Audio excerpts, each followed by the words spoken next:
ஐயா வணக்கம். சிவாய நம்ம சொல்லுங்க. ஐயா வணக்கம். சிவாயமா நல்லா இருக்கீங்களா? எம்பெருமான் சித்தம் சொல்லுங்க. நீங்க பிராமணரா?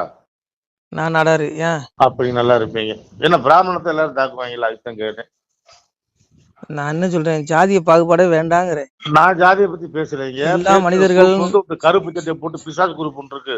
சரி அதான் பாவம்னா பார்ப்பனியும் பார்ப்பனியும் அவங்க என்ன சொல்லுவாங்க. சரி இந்த கி வீரமணின்னு ஒரு குரூப் ஓய்சோத்துனே காலத்தை கடத்துற நபரு பிராமண திட்டுறாங்க.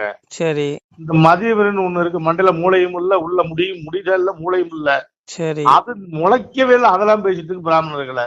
சரி வரலாறு தெரியல, ஒண்ணும் தெரியல, எதையும் படிக்கிறதுல போல் இருக்கு. இப்ப இந்த ட்ரம்ப் ஒருத்தர் இருக்கிறாருல்ல அமெரிக்காவுல, அவருக்கு கீழே ஒரு ஆள் சொல்றேன், ரஷ்யாவுல பெட்ரோல் வாங்கினால பிராமணர்கள் தான் புரைக்கிறாங்களாம். ஏன் பிராமணன் மட்டும் தான் இந்தியாவுக்குள்ள பெட்ரோல் போட்டு வண்டி ஓட்டணும், மத்த யாருமே பெட்ரோல் போறது இல்லையா? இருக்கிற அவங்களே சொல்றாங்க, பிராமணர்கள் இருக்கிற 2% 3% சொல்றானுங்க. அப்புறம் ஏன் அவங்களே போய் தாக்கி தாக்கி வயிறு விளக்கணும்? உங்களுக்கு ஏதாவது விவரம் தெரிஞ்சா சொல்லுங்க, கேட்போம். ஒண்ணு புரிஞ்சுக்கிடுங்க. அதாவது இவனுங்க பிராமணர்களை திட்ட பிறப்பு அவங்க மேலதான் வருவாங்க. ஏன்னா அவங்க திருப்பி திட்ட கூட மாட்டாங்க. பிராமணன் என்ன சொல்லுவான், பெருமாள் பாத்துக்குவாருமா. உண்மைதான், எம்பெருமானே சொல்றான், அடிப்பார் அடிக்க வந்தால் அடியை சகித்திடுங்கோ, வம்பு வசைகள் கூறி வைதாலும் கேட்டிடுங்கோ, அவனவன் செய்யும் குற்றம் உங்கள் ஆண்டினான் அறிவேனடா. யார் அறிவா? எம்பெருமா கடற்கரை ஆண்டி, அருகரத்தோன் வாழும் ஆழிக்கரையாண்டி நருகரத்தோனான நாராயணமூர்த்தி எம்பெருமா பார்க்கடல பள்ளி கொண்டிருக்கானே. வாரி வாரி வரம்பை விட்டு வையகத்தில் வாராமல் காரியமாய் பள்ளி கடலில் துயில்வனே. அந்த கடல்ல ஆதிசேடன் மேல பள்ளி கொண்டிருக்கானே பார்க்கடல எம்பெருமா, எங்க அப்பா பரம்பொருள். அவன் கேட்பாங்க, நீங்க எதுக்கு இந்த மதிவதை நீந்த கீ வீரமணி எல்லாம் எத்தனை வருஷம் எல்லாம் ஆத்ம சிந்தனை இல்லாத கும்பல் இதெல்லாம். உடலை மட்டும் தான் பார்ப்பான். ஒரு செத்துக்கு அப்புறம் எல்லாம் முடிஞ்சிருன்னு நினைக்கிறான். ஏடா டே, செத்துக்கு அப்புறம் தான்டா உண்மையான வாழ்க்கை இருக்கு, விடுதலை, ஆத்ம விடுதலை. அந்த ஆத்மாவை எங்க கொண்டு போடுவான் எம்பெருமா? பாவி அவன் செத்து பஸ்பமாய் போனாலும் ஆவியை கண்டு ஆக்கினைகள் செய்திடுவேன்கிறான். நீ 100 வருஷம் பூமியில சுகபோகமா வாழ்வடா, உனக்கு ஆயுள்காலம் கொடுத்துருக்கான், உனக்கு எந்த நோயும் வராது, குடும்பத்துக்கு பிள்ளை குட்டி எல்லாம் சொத்து சேர்த்து நல்லா வாழ்ந்துட்டு செத்துருவேன். ஆனா உடைய ஆத்மாவை கொண்டு எங்க கொண்டு போடுவான்? உன் உடம்பு பஸ்பமாயிரும், உடைய ஆவி ஆத்மா கொண்டு நரகத்துல போட்டு கதவு மூடுவேங்கிறான் எம்பெருமா. அதனாலதான் பிராமணர்கள் என்ன சொல்றான், எவன் திட்டலாம் திட்டிட்டு போடா, சந்திரனை பார்த்து ஏதோ குலைச்சதுன்னு சொல்லுவாங்க. அந்த மாதிரி நீ திட்டிக்க, நாங்க சகிச்சுக்கிறோங்கன்னா சகிச்சுக்கிறாங்க. அதனால சரி, ரொம்ப தாக்காதீங்க யாரையும். ஒண்ணு புரிஞ்சுக்கிடுங்க. அதாவது பிராமணர்கள் திட்ட பிராமணர்கள் நல்லாதான் இருப்பாங்க. ஏன்னா கீதையில பகவான் தெளிவா சொல்றான். அதாவது ரஜசி பிள்ளையும் கத்வா கர்மசிங் ஜாயுத ததா பிள்ளைங்க தமசி மூட ஜாயுதனுங்க. அந்த மூட பயல்கள் எல்லாம் ரஜோ குணமுடையும் தமோ குணம் துஷ்டம் எல்லாம். ரஜோ குணம் ராட்சசன், தமோ குணம் துஷ்டன், சாத்விக குணமுடைய சாது. பிராமணர்கள் சாது, அவன் நல்லவன், சாது நல்லவன், அவனுக்கு மோட்சம் கிடைக்குங்கிறார் பகவான் கீதையில. ஆனா ரஜோ குணமுடையவன் ராட்சசன், உலகில் பட்டு விடுவேன். என்ன மாதிரி அழகு உங்களை மாதிரி உங்களை விட்டுருங்க, நீங்க நல்லவங்க, என்ன மாதிரி அழகு வச்சுக்கோங்க, நல்லா உலகில் பட்டு விடுவேன் ராட்சசன். அப்ப எனக்கு என்ன பிறகு கொடுக்குறான்னா, இறப்புக்கு அப்புறம் எனக்கு இது இறப்புக்கு மனு உலகில இந்த உடல்ல என்னென்ன பாவம் செஞ்சோம் அந்த பாவ கர்ம தண்டனை அனுபவிக்கிறதுக்கு, பாவ புண்ணியம் ரெண்டையும் அனுபவிக்கிறதுக்கு அடுத்த உடல் கொடுக்குறேன். இன்னொரு தாய் வயிற்றுல வந்துருவேன், செத்ததுக்கு அப்புறம் இந்த ஆத்மா வந்துடும். ஆனா துஷ்டன், தமோ கொண்டு துஷ்டன், இந்த கடவுளை திட்டுறவன், பிராமணர்களை திட்டுற இந்த கும்பலை மொத்த பயில்களையும் நரகத்துல கொண்டு போட்டு இவனோட கொள்ளைய உருவங்க. அவன் ஆத்மாவை கொண்டு எங்கோட்டு போறான்? நரகத்துல. அதான் எங்க அப்ப சொன்னா, என்னையே கனியாவண்ணம் ஏழையா இருந்த சான்றோர் தன்னையே பழித்தோர் எல்லாம் சல்லமது துயரங்கண்டு அந்நீச நரகம் தண்ணில் அகப்பட தள்ளி தள்ளி கொன்று நான் சான்றோருக்கு கொடுப்பேன் மேல் போயிசுங்கிறான்.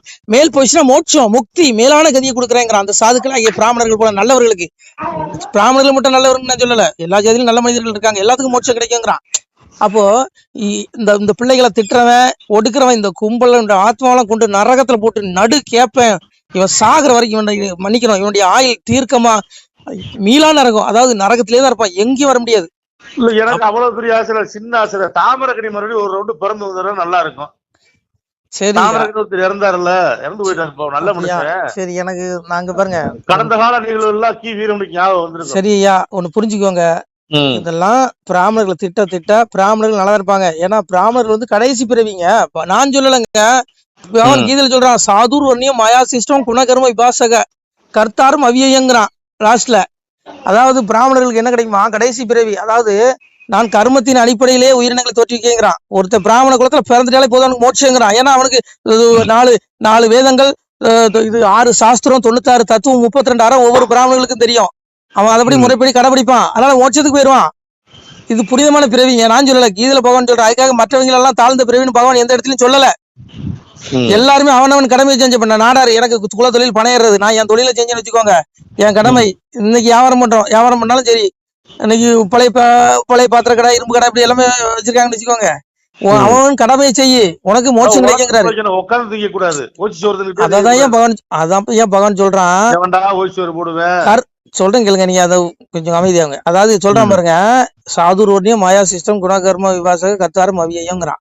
அப்போ என்ன சொல்றான், நான் அதான் கர்மத்தின் அடிப்படையிலே குலங்களை தோற்றுவிக்கிறேங்கிறான். இது வந்து பாகுபாடே கிடையாது. இங்க எவனும் உயர்ந்தவன் தாழ்ந்தவனே கிடையாது. நீ வந்து இன்னைக்கு ஒரு போலீஸ் அதிகாரி எடுத்துக்கோங்க. முதல்ல கான்ஸ்டபிளா இருப்பாங்க, அப்புறம் கொஞ்சம் பதவி உயர்வு SSI ஆவாங்க, அப்புறம் SI ஆவாங்க. இப்படி அவங்களுக்கு உயர்வு கிடைக்க பாருங்க. அந்த மாதிரி இந்த மனிதர்களுக்கு ஆத்மாவுக்கு என்ன கிடைக்குது, அவனு செஞ்ச பாவ புண்ணியத்துக்கு தகுந்த மாதிரி நான் பிறவி கொடுக்கேங்கிறான். நான் சொல்லல, கீதையில பகவான் சொல்றான். இங்க வந்து எவனுமே ஏற்றத்தாழ்வே கிடையாது. அதான் அதே பகவான் சொல்றான் பாருங்க, அறிந்து பல சாதி முதல் அன்பு ஒன்றுக்குள்ளானால் பிரிந்து மிக வாழாமல் பெரியோராய் வாழ்ந்திருப்பார். எல்லா ஜாதி பிள்ளைகளும் அன்பு ஒன்றுல நீங்க ஐக்கியமானீங்கன்னா நீங்க ஒரு தாய் பெற்ற பிள்ளைகள் போல நல்லா சந்தோஷமா இருப்பீங்க. எந்த சாதி சண்டை சச்சரவு வராதுங்கிற அதே பகவான் தான் சொல்றான். அதே பரமாத்மா கிருஷ்ணன் தான் சொல்றான். அறிந்து பல சாதி முதல் அன்பு ஒன்றுக்குள்ளானால் பிரிந்து மிக வாழாமல் பெரியோர் வாழ்ந்திருப்பாருங்க. அப்போ சாதுக்கள் நல்லவர்கள், எந்த ஜாதியில இருந்தாலும் அவன் நல்லவன் தான். அவன் பிராமணனா இருந்தாலும் சரி, அவன் எந்த ஜாதியா இருந்தாலும் நல்லவன் தான்.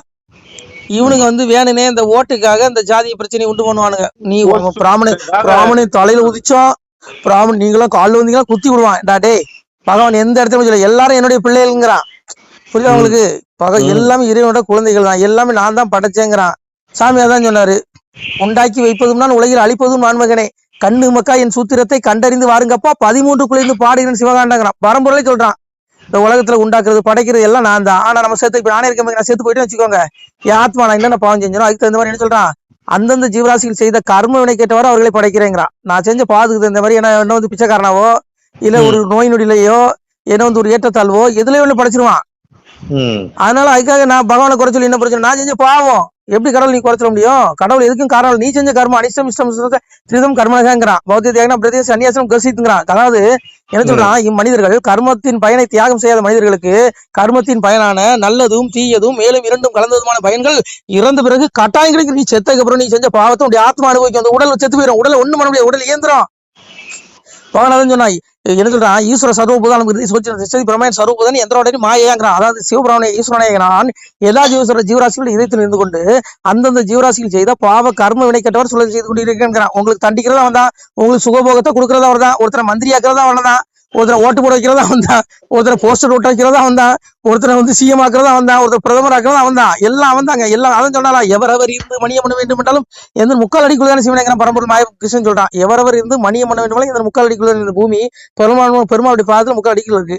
அப்போ இதுக்குள்ளதான் நீ ராஜா மந்திரி CM PM எல்லாம் என்னென்ன பதவி இருக்கு எடுத்துக்க, நீ எல்லாம் எங்க அப்பன் பரம்பொருள் கீழே தான். யாரும் சொல்றான், காலத்தை கணக்கெடுவில் நான் காலன் தண்டித்து அடக்குவதில் யமன்கிறான்.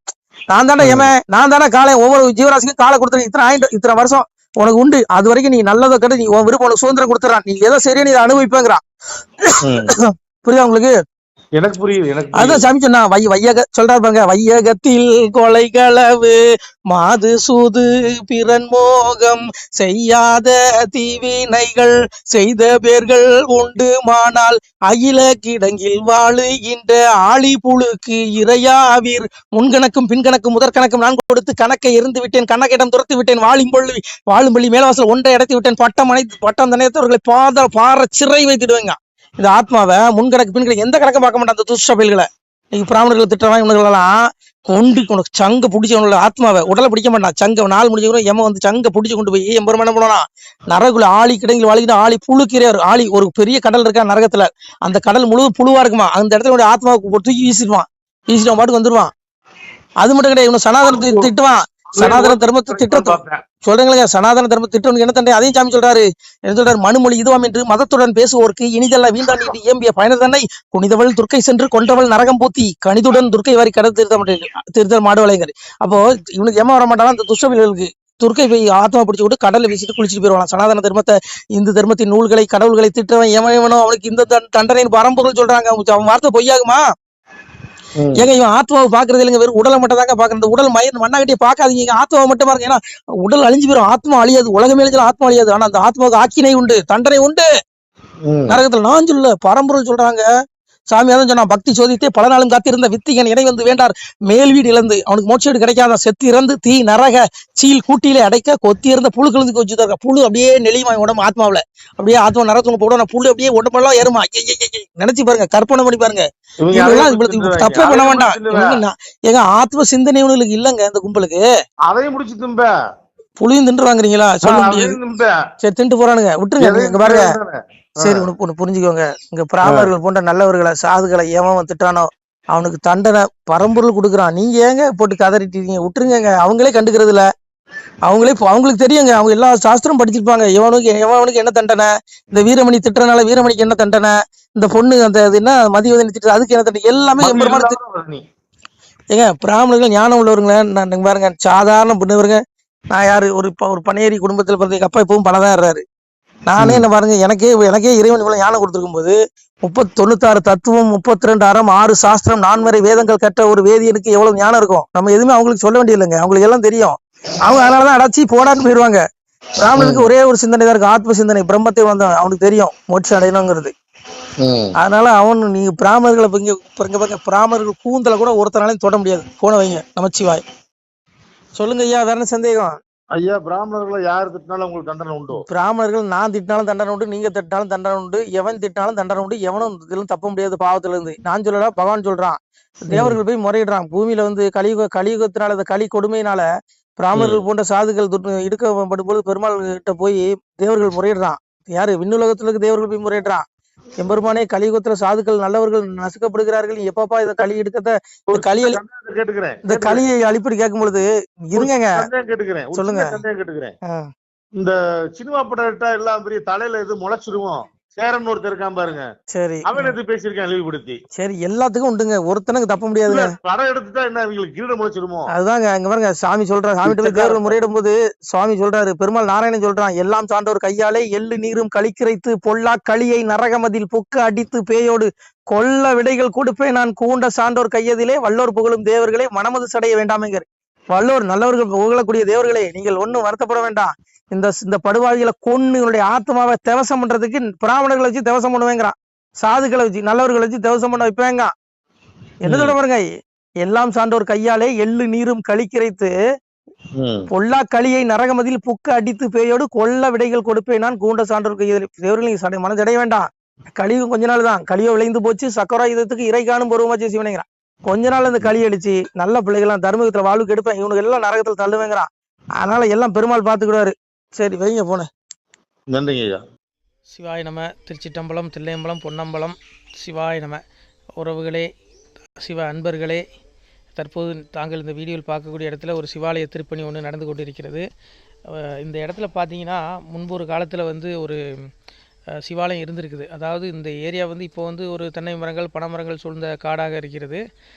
முன்பொரு காலத்தில் இங்கே ஒரு ஊர் இருந்ததாக சொல்கிறாங்க. ஆனால் இப்போது சுற்று வட்டாரத்தில் 5 கிலோமீட்டர் சுற்றுலா ஊரே கிடையாது, காடு. இப்போ இந்த இடத்துல ஒரு சிவாலயம் வந்து அமையிருக்கிறது. இந்த சிவாலயத்தில் வந்து இருந்த அந்த சாமியுடைய திருமணியை வந்து எடுத்து வச்சிட்டோம்.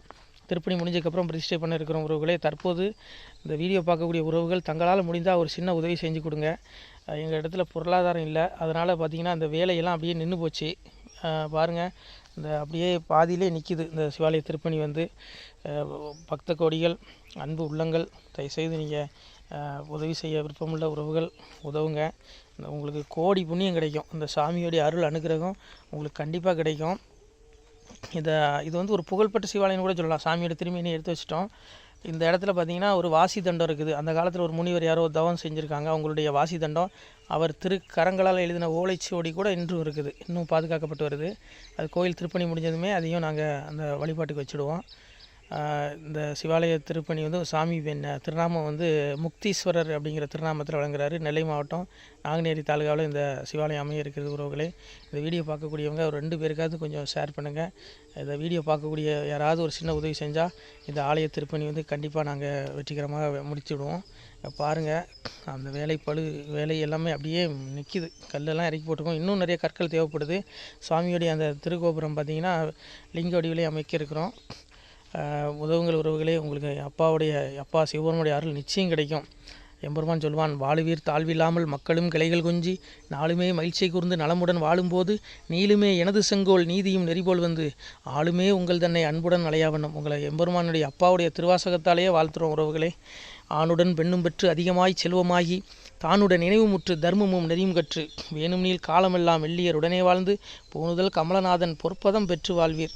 அந்த ஈசனுடைய பொற்பதம் நிச்சயம் கிடைக்கும். உங்களுக்கு இகத்திலும் சுகம் பரத்திலும் சுகம். உங்களுக்கு கர்ம வினைகள் மன்னிக்கப்பட்டு உங்களுக்கு நிச்சயம் மோட்ச வீடு கிடைக்கும். இகத்தில் பூரண ஆயுளுடன் நோய் நொடி இல்லாமல் வாழ்ந்து நீங்கள் பரவாழ்வும் பெறுவீர்கள் உறவுகளே. மக்களே, நீங்கள் எல்லாம் வாழ்பொன்னம் பதியிற் சென்று முக்கியமான யுகநில மதிலே தன்னால் கக்கிய பொன்கள் ஸ்வர்ணம் கைமணம் குளிர அன்னம் பொக்கிஷம் நிறைய வைத்து புகழ உண்டு இனிதாய் வாழ்வீர். இந்த இகவாழ்வும் பரவாழ்வும் உங்களுக்கு சுகப்பட அப்பன் ஈசனர்களால் வாழ்த்துகிறோம். இந்த திருப்பணிக்கு உதவி செய்ய ஒரு ஜிபே எண் சொல்கிறோம். இந்த எண்ணில் நீங்கள் உதவலாம்.